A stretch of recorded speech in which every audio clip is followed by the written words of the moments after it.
Dans l'actualité, ce soir, analyser les ressources allouées aux secteurs sociaux tels l'éducation, la santé, l'eau et l'assainissement et surtout s'assurer que ces ressources servent aux droits des femmes et des enfants.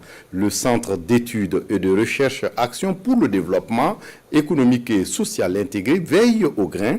Il organise un atelier depuis ce matin pour valider une étude sur les allocations budgétaires destinées à la réalisation des droits des enfants et des femmes de 2017 à 2021. Salif Belem ou Moussissé.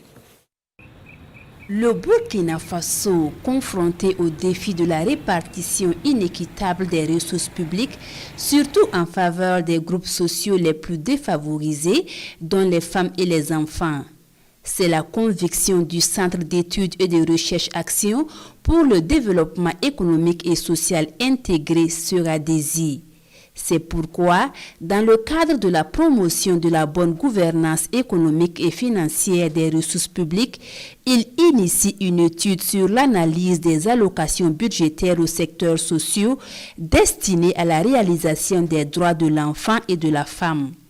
Une étude en phase de validation qui couvre la période 2017-2021.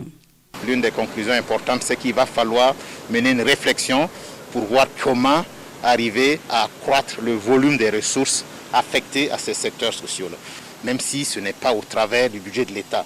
Vous savez qu'il y a plusieurs possibilités, notamment tout ce qu'on appelle financement innovant, qui sont des techniques qui permettent de mobiliser des ressources ailleurs. Nous voulons par cette étude justement nous assurer qu'il y a une bonne répartition des ressources et que les ressources qui sont affectées à ces deux niveaux-là sont suffisantes et servent effectivement à assurer les droits des enfants et des femmes. Et les résultats de cette étude qui a bénéficié de l'appui technique et financier de l'UNICEF serviront de base pour actionner le plaidoyer auprès du gouvernement et des partenaires techniques et financiers.